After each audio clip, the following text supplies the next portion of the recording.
Thank you.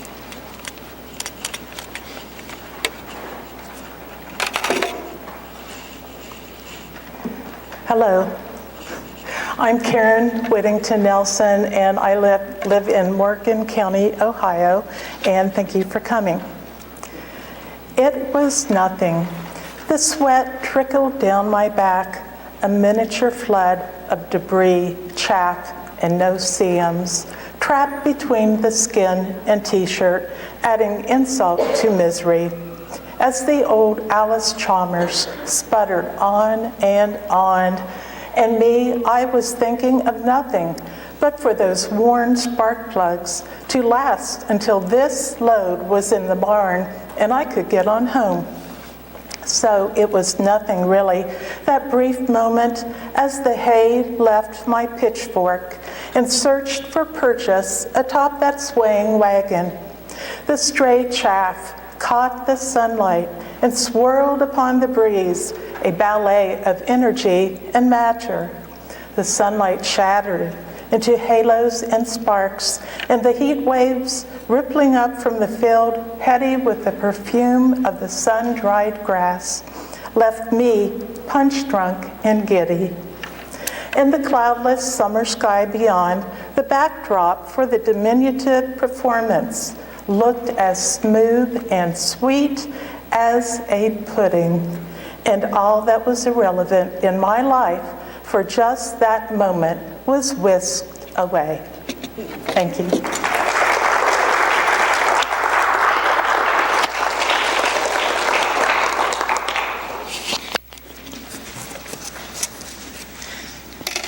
Your turn.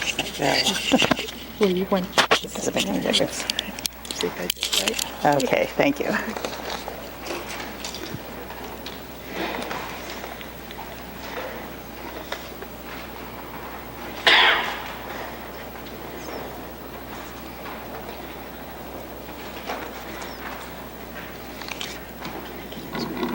Yeah. Okay. My name is Joyce Richardson, and I went to Athens, Ohio in 1956 to attend Ohio University and stayed. So, the first poem is called Ghost Pets, and I have to add a little note. My husband and I are now petless after many years of having many pets. So this is called Ghost Pets.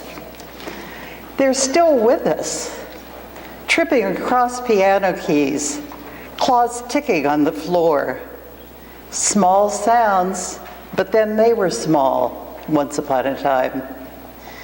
We find shreds of toilet paper dangling from a roll. Prone, slit-eyed cardinals presented on our deck. Ghost cats stalking somewhere. Are we never rid of them? But the dogs, they are bolder.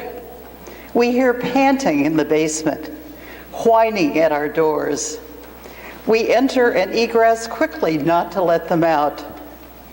At midnight, one crawls into my bed. Good dog, I whisper to the softly snoring hounds, who disappears completely under my stroking hand.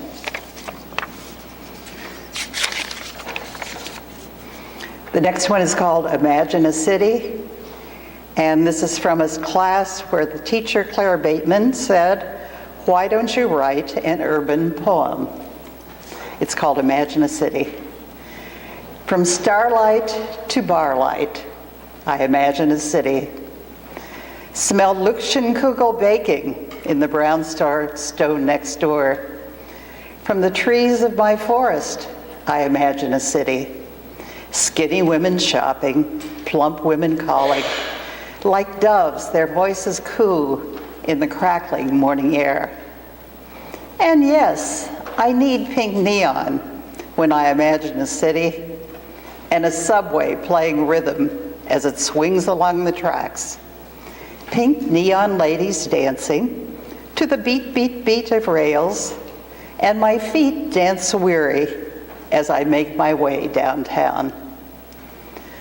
I'm a painter in the daytime in my newly found Grand City. I live up in a loft, and my boyfriend lives there too. And though he seems bisexual, with his ruffled shirts and anklets, he's a city dude. I mean it.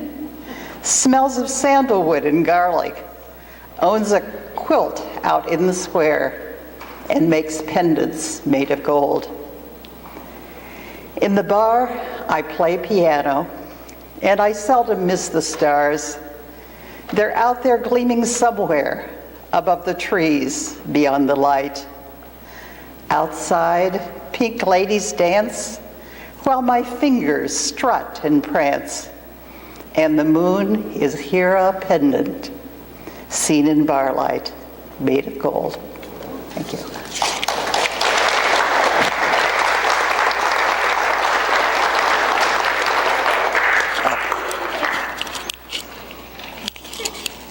Got it. Okay. Can I take them? Yes. I think so. Can I take this?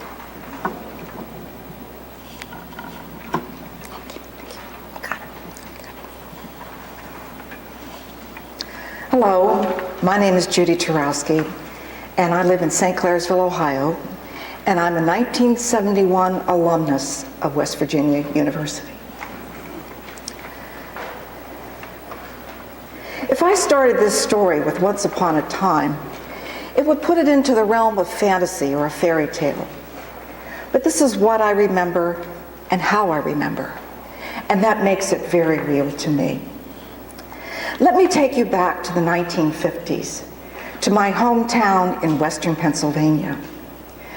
Over the years, Newcastle had gone through its share of booms and busts, and when my family moved there in the early 1950s, it was going through a moderate boom. And our house was the newest one on the street. It was a ranch-style house, and it sat amid the sturdy four-square homes that had been built there about 40 years before. And back then, the developers had planted silver maples all up and down the street. So now in the summertime, their branches arched together over the street and formed a green canopy. And the street light in front of our house bumped its fluted tin shade as it cast a pool of pale yellow light on the concrete below. We kids knew whose yards were off limits for our games of kick the can and hide and go seek. And our neighborhood was truly one of those neighborhoods where if you committed a transgression out while you were playing, our parents found out about it before we got home. But still, we kids pretty much had the run of the neighborhood. And the tar lines on our street formed the boundaries for our games of bounce on fly and poison numbers. Our street and our neighborhood was a healthy mix of families of retirees and families with children. And my brother, my older brother, ran with the teenagers and I was with the younger kids. But my brother, a teenager, oh, I longed to join them. Teenagers at this time were coming into their own as a culture, a family as it were. And indeed, this was the leading edge of the baby boom that was going to be sweeping across the country like a wave. And their world, my brother's world, was an exotic one to me, a third grader with a bedtime, Mickey Mouse Club, and a say in nothing whatsoever. Teenagers had freedom. Some of them had cars. They had their own style of dress. They had their own food. They were discovering pizza and drive-in hamburgers. And they had their music. And of course, the adults at the time, many of them thought that that music was immoral, and we were all going to be led down the path to perdition by listening to it. And of course, that meant that the teenagers and a lot of us younger kids listened to it as much as we could on the unportable, plugged-in radios of the day. And the radio stations that those radios played were pushing aside Patti Page and Perry Como. And they were starting to play Bill Haley and the Comets, Buddy Holly and the Crickets, Frankie Lyman and the Teenagers, Elvis, the Everly Brothers. And we listened, the teenagers listened to it as much as they could. Of course, we younger kids too. Maybe it was their music that drew me in. Maybe it was because it was the teenagers alone, and that music marked the time when it wasn't going to be that far away when they were going to be adults. But I wasn't invited to join that family, not yet. Not yet until that one special summer. My brother and I do not remember why he asked our dad if he could take our little portable Sears Silvertone record player outside after dinner one night and set it up and play records. But our dad did. He said yes. So my brother took the record player out and put it out at the end of our driveway, and he ran an extension cord back into our garage. Then he took his stack of 45 records and began to play them. And they came. Teenagers, some he knew and some he didn't, materialized there under the streetlight in front of our house. And they began to dance. And I crouched there on the sidewalk, wishing I could join them, until finally a girl from across the street, a teenager, Annie, came up to me. She says, "Come on, Judy, let's dance." And she grabbed my hand. And I followed her out in the street, and I tried to follow her as best I could with my kids on concrete. And I tried to imitate those cool moves I saw the kids on American Bandstand make that I watched on our Sears Silvertone TV. And more teenagers came. Somehow the word was out, and they gathered there in that yellow pool of light to dance. And no one called the police. No one yelled, "You kids, turn that damn music down, it's too loud." And so they danced. Well, then it was my bedtime.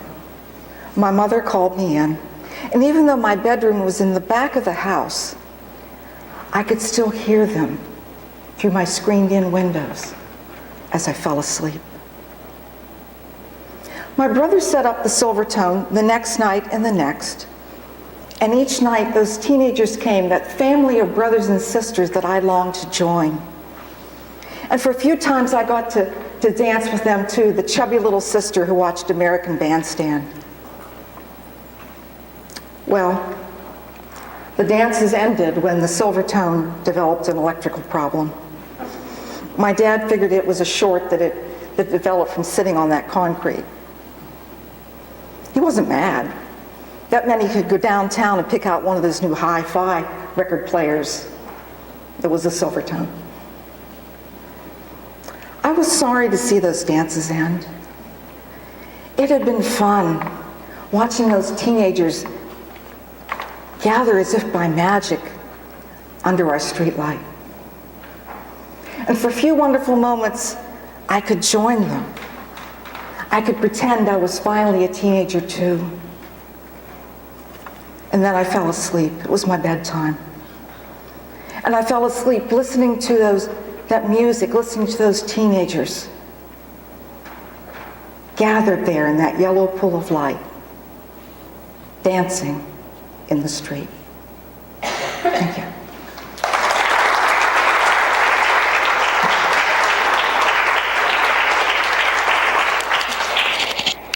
Pass this on to you.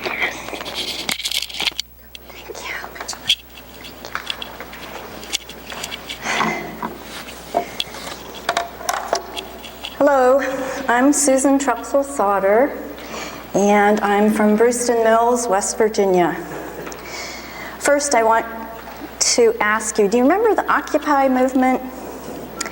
Well, my t-shirt, I think, would be appreciated by you. It says, "Occupy the hollers." I think that's what we're doing. All right, this first poem is "God Bless America Where." God bless America, where we paint flags on shadowed concrete underpasses, pickups park at silk stockings, nude women on show tonight, Frack water trucks and residual waste trucks suck up and empty out. Residual communities hobble low or ride thin hillsides. We mow our lawns to kingdom come. Coca-Cola nationally outpaces Mountain Dew, and that's so important, isn't it? A gas valve squats crisp into manicured gravel. A school swing set rusts. Cell phone towers blink lucky stars. We want only the best shiny things for you. We'd like to exit here. We don't ask yet.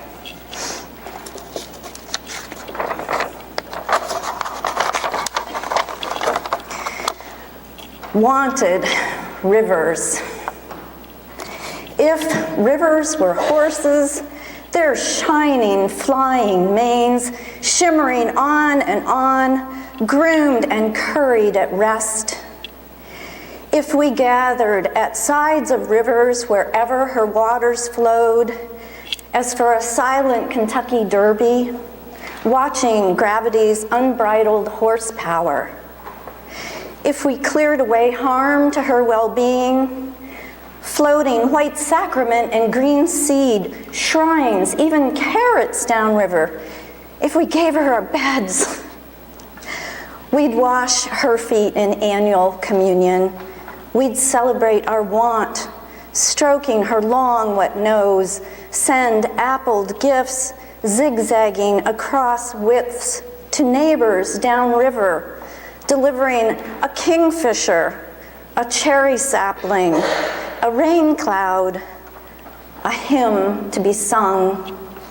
Our wanted little Sandy, our wanted Monongahela, Deckers, Cheat, our memorable elk, a revival of rivers when we energize, deputize, and baptize entire congregations to the blue sky water tent.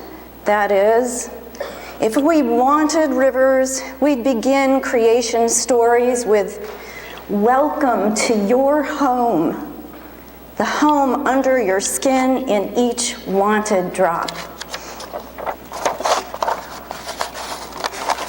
This last poem is called Final Press. I hauled her body to the woods where grassland turns to shrub, her brown furred skin clumping off to the blue-pink ribs, eyes gone to decay. The doe had come to lie in a backyard one cold day, hurt, we don't know how, to a worn, shack-sized patch of lawn. Her body let our noses know her own presence was long gone. Driving her home to our farm, I felt her spine press against mine through the metal box of the pickup bed, felt her knowing shift into the wind skiff, past Cooper's Rock, the damp skim of Big Sandy Creek. Slowly, over the matted field, I drove her to the woods, at first fearful to open the truck lid to the cavity of her red hollowed eye. Gravity pulled her onto the hillside, her body heavy with death, to a deer trail where brethren would recognize her carcass under the autumn olive, where she'd become fox, coyote, serpent, crow, and her search for a dying patch would end. At dusk, I saw her run with sisters dark against the blue, clouded horizon. Welcome my bones when the final press pulls me to the wooded wild. Thank you.